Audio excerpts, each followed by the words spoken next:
The Supreme Court has junked a PIL challenging the validity of government's E20 petrol policy. Where does that leave the car owners whose vehicles aren't compliant? And how are car makers going to deal with it going forward?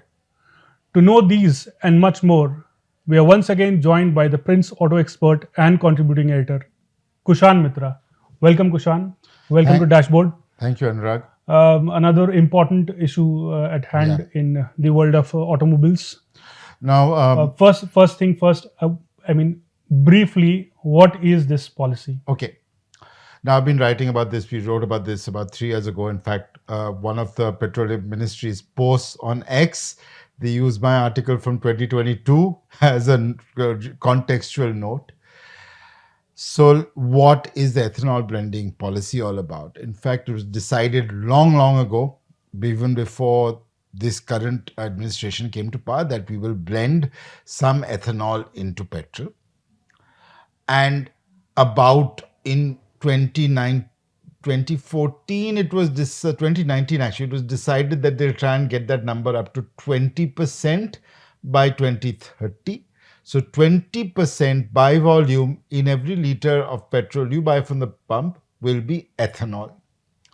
And Hardeep Puri a couple of weeks ago, the petroleum minister a couple of weeks ago, announced that we had achieved this target 5 years in advance. So right now, while it's changing across the country, is changing depending on how close to a refinery you are, the average petrol available at the pump, normal petrol, not say something like 100 octane HP, XP 100 is Indian oil, is about 18 to 19% ethanol by volume. Right. Kushan, I was reading about the introduction of ethanol in our fuels and their availability at our fuel stations. It goes back long ago, almost 2 decades ago. Yes. I think when the Congress was in power, during UPA one or some such, when these things were introduced. So, what is exactly that has triggered this sort of a furor this time around? Okay. The furor. See, here's the thing. Most of the petrol available in many countries in the world, other than say some oil-producing countries in the Arab Peninsula, is ethanol 10 blended. Okay, so there's 10% ethanol even in Europe. Some countries have much higher levels. There's Brazil and all of that. But the controversy is about 20% ethanol or E20 fuel. That is because before 2023, when the mandate for every car to be ethanol 20 compliant came into being, cars were only E10 compliant. Okay. So the problem people have is that older vehicles cannot run on E20 fuel. The first thing you got to know about ethanol, and if you drink liquor, you know this, ethanol is hydrogolic, which is it absorbs water, and fuel, petrol, is hydrophobic. It repels water. But there's always some water mixed in the fuel. So the water contamination in ethanol blended fuel leads to some... Ethanol is a bit corrosive on rubber and plastic parts. Water cannot be compressed in normal temperatures by an engine. That is why even today in flooding conditions, you see a lot of diesel cars in particular getting stranded on the roads because diesel engines run on very high compressions. Right. So that's a problem with water. Now, that's what people are saying. Older cars, pre-2023 cars of certain brands are being, quote unquote, poisoned by ethanol. That is a huge controversy. However, I would like to say that that is not the case. Older cars can run fine on E20 fuel if they are run constantly. Yes, they will lose a certain amount of mileage, which brings us to the mileage issue, which I think... Right. Kushan, this is very interesting. I mean, I while I was researching on this topic, why is it that 2023 is important? Like, what did some norms change sometime in 2023? Because if I'm not mistaken, the BS6 emission norms came around 2020. So what is so special about 2023 and before? No, 2023 is when the government decided that they are going to go ahead with Okay. the E20 policy, and they gave the industry also assumed they will be take 7 years. Okay. So 2030. So it'll be a long rollout. Now the fact it's happened fast means there's still a lot of older vehicles on the road. Right. There is an issue actually with the BS6 and the CAFE norms coming into issues, because actually ethanol is not as clean burning as petrol is, because if you know your organic chemistry, there is an oxygen atom in ethanol, the OH hydroxyl group, and of course you have to know a lot of organic and inorganic chemistry in the automotive sphere now. But technically, the industry also claims that producing ethanol is carbon negative when you consider that. Okay, that's a whole different issue. The CAFE norms are actually done by the Ministry of Power, the Bureau of Energy Efficiency. Right. So there are huge issues there. In fact, the auto industry thinks the Ministry of Power should look at certain issues over there. But the controversy also starts from outsiders saying, why should we pay the same amount for E20 petrol compared to regular petrol? Because ethanol is not as energy dense as petrol. So ethanol is actually about 2/3 as energy, 2/3 amount of energy in a liter of ethanol as there is in a liter of petrol. So they're saying, why are we paying the same? Right. Kushan, I would like to take you back to your own article also, because even though you clearly state that it is it's more its nature is different from that of pure petrol, E20 or E25, or like as it's happening in Brazil now, they are aiming for E30 also. You have clearly said that you have changed your views on this subject. What has caused this change of mind, I should say? 2022 to today, I've spoken to a lot of experts on this space. One of the experts I spoke to was Mrs. Vibha Dhawan, who is the Director General of the Energy Resources Institute, TERI, which is a leading energy think tank in India. We've all heard of them. And one of her points of view was quite simply, India has a lot of biomass. Every monsoon, we see so much. I mean, we are flooded in Delhi right now. Right. So much biomass grows. Now, we should use that biomass to power ourselves. How are we doing that? So ethanol is using that. Now, ethanol, when I wrote my article in 2022, one of my contentions was that ethanol is not efficient use, particularly of sugarcane. Like sugarcane is a water-intensive crop. In certain parts of Maharashtra, they're growing sugarcane where they should not. And ethanol is only encouraging this.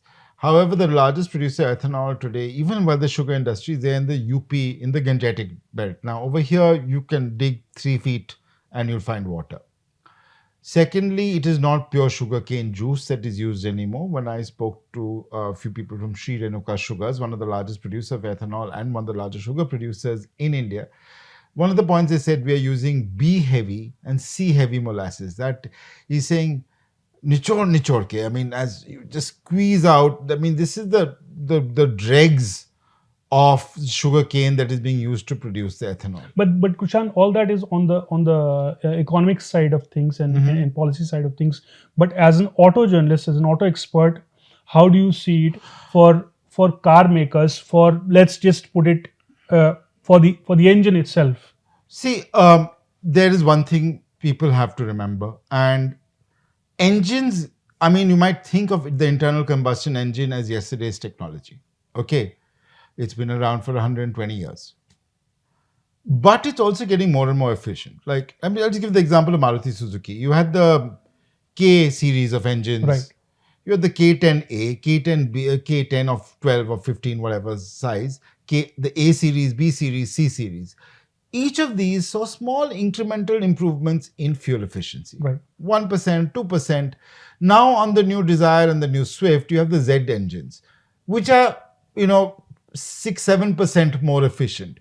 So you are getting incremental small changes in fuel efficiency even on the internal combustion engine every year. So newer vehicles, even if you're running ethanol, are not uneconomical. Yes, ethanol is less efficient than petrol, but if you're running a car with a newer engine, your fuel efficiency doesn't go down. So some of the stories that have come out is, my fuel efficiency has gone down 15 to 20%. I don't believe those, because ethanol by itself 20% will mean a drop of 6 to 7% if you're using an old car. If you're seeing a drop of 15 to 20%, honestly, I think you should get your engine decarbonized. Right. As I said earlier, if you run your car frequently, it keeps on circulating the fuel. Maybe once in a month, you can use those pouches you're getting. If you have an older vehicle, use a pouch to maybe clear out the system once a month or every full tank. So that is my advice. Right. I don't, newer engines, you're not losing efficiency. Yes, if you ran it on pure petrol, you would.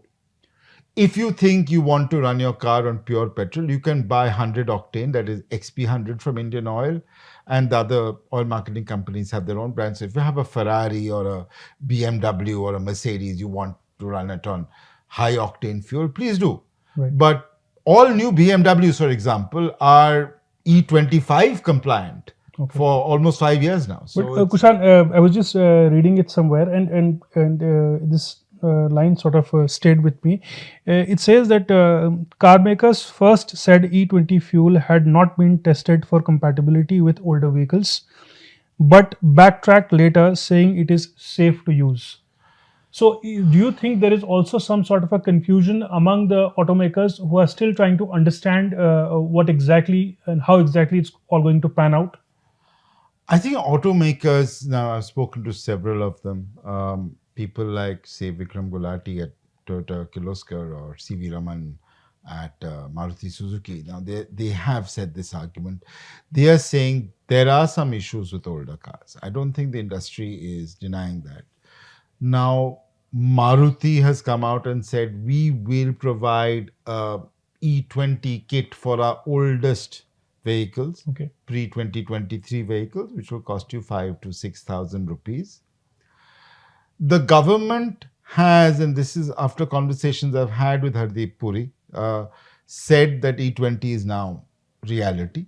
You have to deal with it. We are not backtracking on it because you're seeing global geopolitics right now, right? Ethanol blending is a level of energy security. We are not just using sugarcane. In fact, after the Prime Minister's trip to Japan, it emerged that there's going to be a potential $400 million investment into a very fascinating plant in Assam that is making ethanol from bamboo. So, for production, for blending into petrol. So not just you're going to be using food grains. One argument against ethanol has been food security also. This is a very complicated issue, but from an automotive perspective, yes, it affects older vehicles disproportionately.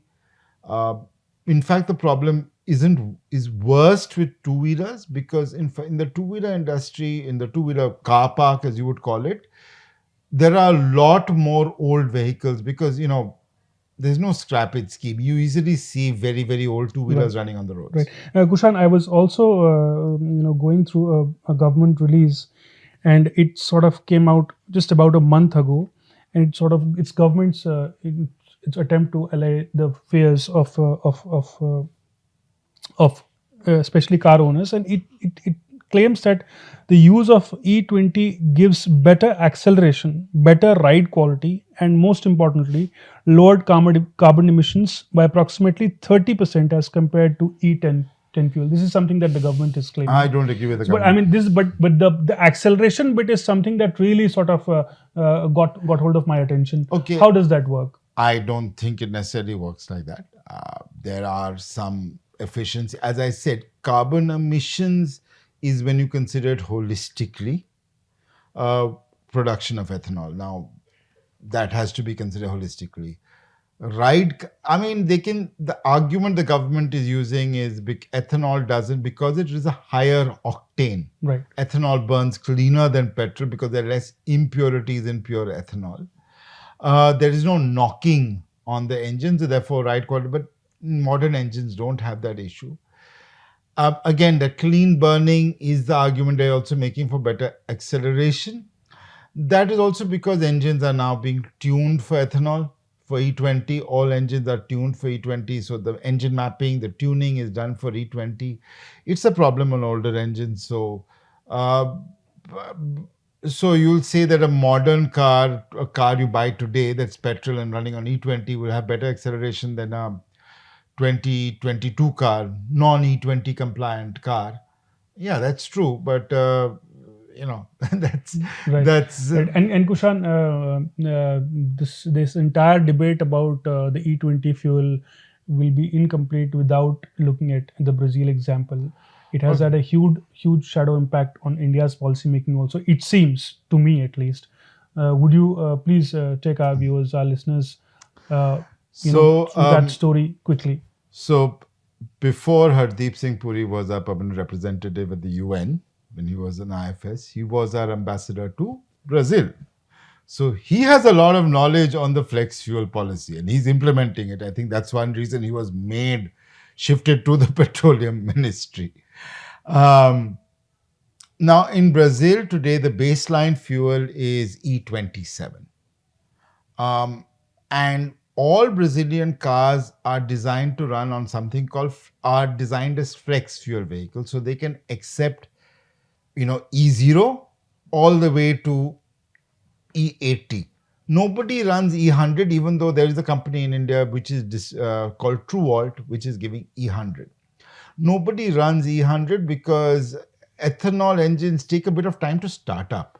And in modern cars, one of the most fascinating things I find is you press the button or turn the key and it starts immediately.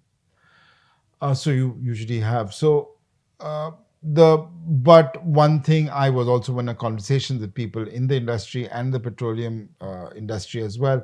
I said you to give people an incentive to fill this. You to make ethanol cheaper. Now, the government also paying a lot for ethanol. Now, the reason for ethanol blending in a country like Brazil, which is fascinating, because Brazil has discovered significant amounts of oil off its coast, deep sea drilling, huge amounts of oil, is also to compensate farmers.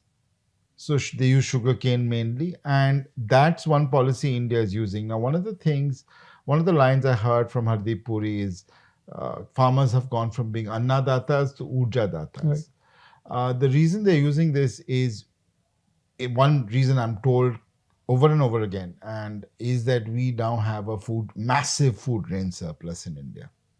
What do we do with that food grain? I mean, broken rice you can't export, broken grain, poor quality wheat and rice you can't export. So what do you do with it? Turn that into ethanol, which you can use. Right. So the future, from what I understand after talking to people both in the automotive industry and policymakers in government, is we will move to a higher blend or options of a higher blend, but there will be a baseline blend which probably will be E20, and you'll have, say, a E60 or E70 available as well.